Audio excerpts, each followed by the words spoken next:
G'day everyone and welcome to my art channel Brushes with Beck. Today's video is a continuation of last week's video where I started this drawing of a red kangaroo. Just to fill you in quickly, I am working on dark grey pastel matte board. It is 35 by 50 centimeters and I am using mostly faber-castell Polychromos pencils but also some Derwent Drawing pencils as well in this piece. So to begin with, last week I only did this small corner of the piece, but this week I managed to work on a lot more of it and finished up the rest of the body. So there's quite a bit of work in here. Now, as you can see, I'm doing some detail here over my base layers. So I've previously gone in and added all those base colors, blended them out before going in with some detail.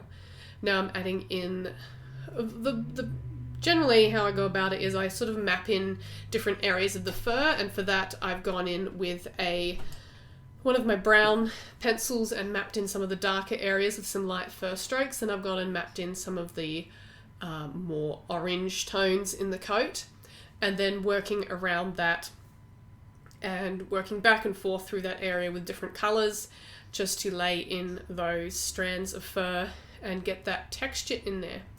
So really long process obviously because there is a lot of little fur strokes to go in and there is really a lot to focus on in this piece. It's a very, I find it very easy to get lost in big sections of fur that don't have a lot of definition, which is why I have to map in those little fur patterns and changes quite early on so that I don't get too lost in the fur and lose my place.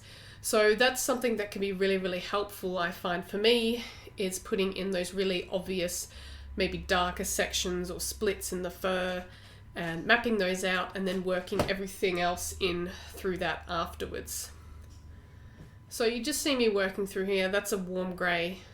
I think I was using there to put in some really bright highlighted fur, and I'm working in with the nougat coloured pencil here and mapping out more of those darker areas again, with also walnut brown before going in again with my other fur colours. Now this fur, it looks more pale on this video than what it actually is in person, I must admit. It is quite a bit brighter, but it's a bit of a delicate balance between finding a nice bright setting on my camera for filming and also trying to get the colour right for actually representing what the piece is looking like. So it's a bit brighter than what it is in person on the actual filming. So you see me going in with quite a bright orange there. That's because the fur tone of this kangaroo actually gets more orange towards the front and on its arm. So you'll see me using a bit more of this orange tone than I have been previously in this piece.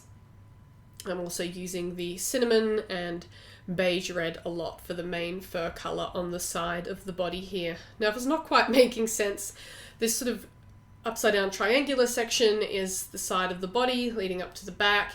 The section to the right of that is the shoulder and the forearm and leading into the head. So there's quite a lot of area to cover in this piece. There is a lot of fur. This is my biggest actual mammal piece that I've done so far. I've done one bird piece in this size, but it was the female crimson chat that I did on a piece of white pastel matte, my very first pastel matte piece. And I didn't cover that much of the paper because there was a branch and some leaves with a little bird. This is covering much more of the paper. There is a lot of fur area to cover. So this piece is actually real, it hasn't been overly challenging, but it's sort of making me have to focus more than I might normally on fur. I'm having to look at a bigger picture rather than smaller picture with fur detail, and it's a slightly different approach, and I'm glad I did this piece as big as I did because it means I know I can manage to do something this large. So I had a question about my colour selection on the last video, and I do always include my reference photo, or at least the part of my reference photo that I'm working on for each video, off to the side. But my colour selection is, I do have a video about that. I'll link that up in the cards above. about how I might have an image open on Photoshop or Paint on the computer, and I might click throughout that image to see the different colors in certain areas. But also, just as importantly, I'm looking at my color charts for my pencils and seeing what color tones I can find in my pencil color chart that match in the photo, and sometimes I might get a scrap of paper and lay down those colors onto the paper to see what I think is going to work together to create the colors that I need. So don't be afraid to experiment with colors beforehand. Don't be afraid to do a small, like a very small, smaller than your hand size mock-up of your image. If I'd drawn my little kangaroo as a small sketch and then use my pencils to colour that in and see what colours were suitable, don't be afraid to do that. Do a little mock-up of your colour piece, or just practice beforehand, get those colours right before you go and work them in. Now, as you can see here, I'm laying in more base layers and I am being so messy. The reason I'm being really messy, I think I mentioned in my previous video, is I am blending out these pencils with a cotton bud. And I know that Faber-Castell Polychromos colour pencils blend out very easily with a cotton bud on PASTELMAT board. So I'm not worried about how messy I'm being at all. Now I find that I have a very different approach if I go in with a lot of layers of the Derwent Drawing pencils, which are wax-based, because they don't blend out as easily with a cotton bud, so that's a completely different process. If you watched my previous multi-part video where I drew a duck, you will have seen me use a very different approach to what I'm using in this piece. And you can see with the cotton bud, that's all blending out quite smoothly, and anything else that hasn't blended out is going to be completely covered by the texture of the fur anyway. So the reason I use a cotton bud is to simply speed up this process of mapping in those underlayer colours. You don't have to blend out with a cotton bud. You can use the pencils themselves to build up those layers and smooth them out. It is simply a longer process, and it's a process that for something this size I didn't want to have to do, which is why I went with using the cotton bud to blend out those pencils to smooth them all out and get in some nice base colours there. And the beauty of that is you can blend that all out, see if it's to your liking, and then add more colour over the top and blend it out again if you like, and keep on going and so forth. So just be sure not to use too much pressure with the cotton bud, because you really don't want to accidentally damage the paper. Now, as in with the previous section, I am going in with my darks first and mapping in those dark sections of fur, just to give myself some direction and guides. And I'm also mapping in some of the fur direction with that dark pencil at the same time, just to make sure I don't lose myself later on and get a bit confused. So if I map that all in gently first, it makes it easier to approach the whole piece. So that colour, once again, is nougat, and that darker brown is walnut brown. So the colour of the fur, as I mentioned, does get darker towards this right hand side, which is why I have used more of those darker tones as fur strokes than I did on the left hand side of the body, which is much more pale in colour. But it's a matter of, using the right combination of pencils to get the colour tone that you are after and the brightness or the darkness of the fur that you want. And I don't always know exactly what combination of colours I need when I start a piece. I will, like I said, experiment with my colours on a scrap piece of paper, or I might do a little mock-up, a mini mock-up of the drawing itself and see if those colours work together. But sometimes I don't, and sometimes I don't know if that's going to work properly on a bigger piece.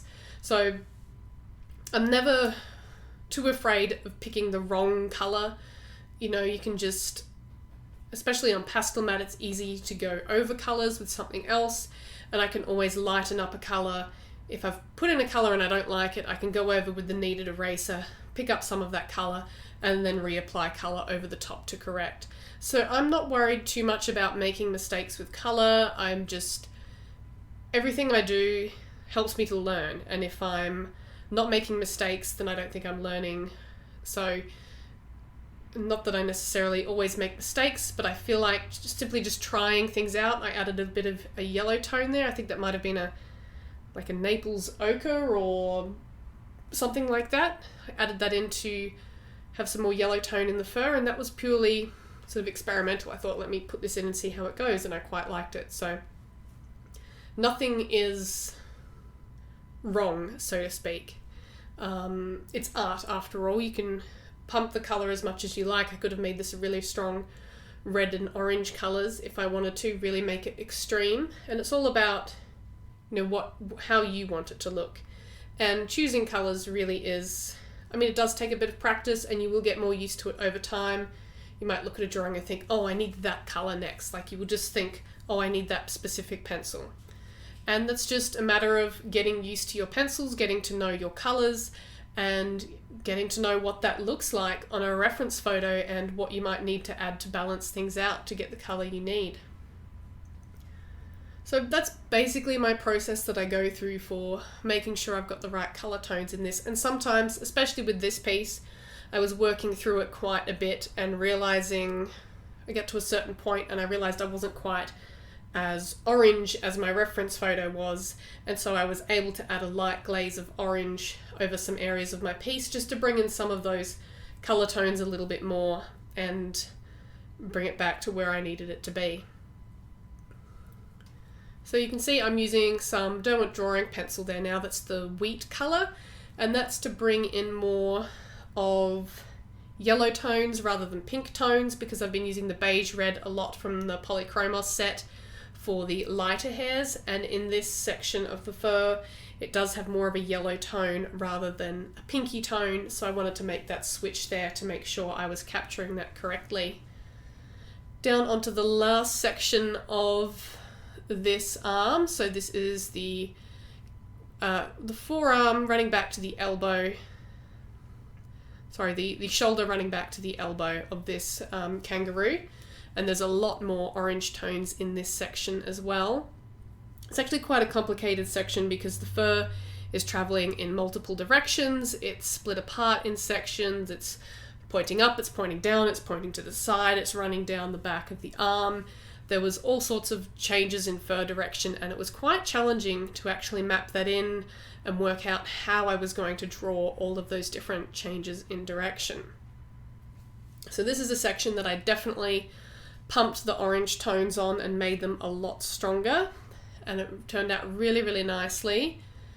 And just getting used to adjusting those tones over different sections of the fur without distinct colour changes, like without, say, the stripes of a tiger where there's distinct black and then orange sections. This is all gradual changes in fur colour, which I think can be more challenging at times than drastic stripes or something like that.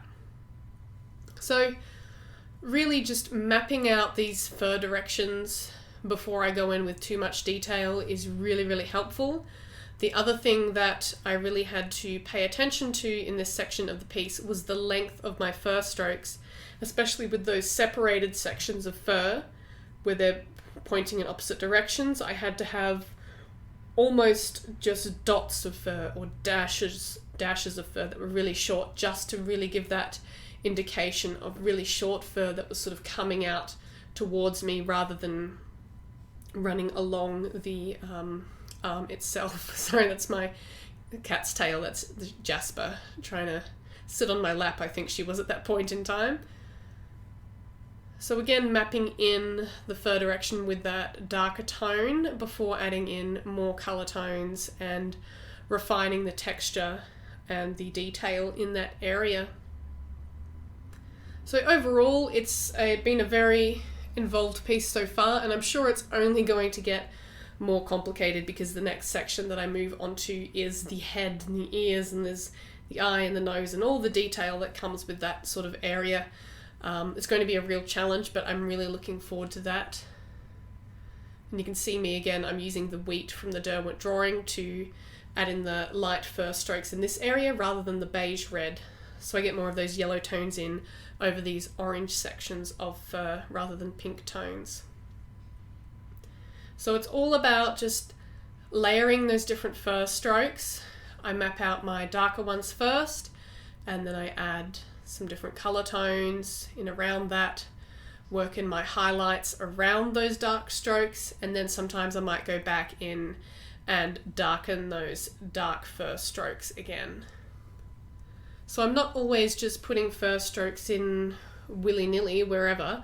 Sometimes I'm quite a little bit random with them, and other times I'm very specific about, I've got my dark fur strokes in, I don't want to cover them up with my lighter strokes, so I work around those dark fur strokes.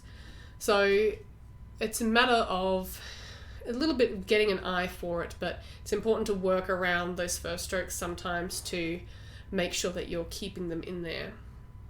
And then there's the darker shadowed area of the front of the shoulder at the front there, with some lighter fur strands over the top. So that is basically me for this video. I do hope you've enjoyed it. It's been a lot of fun working on this piece this week. I've made a lot of progress on it. There was a lot of detail to add in here, a lot of variance in colour tone and texture and direction of the fur there, which was all very different, and had to make sure I altered my approaches for it. So once again, thank you very much for watching. I do hope you've enjoyed it. Please give it a comment, thumbs up, and subscribe to my channel, and I'll see you again next week for another video. Stay creative.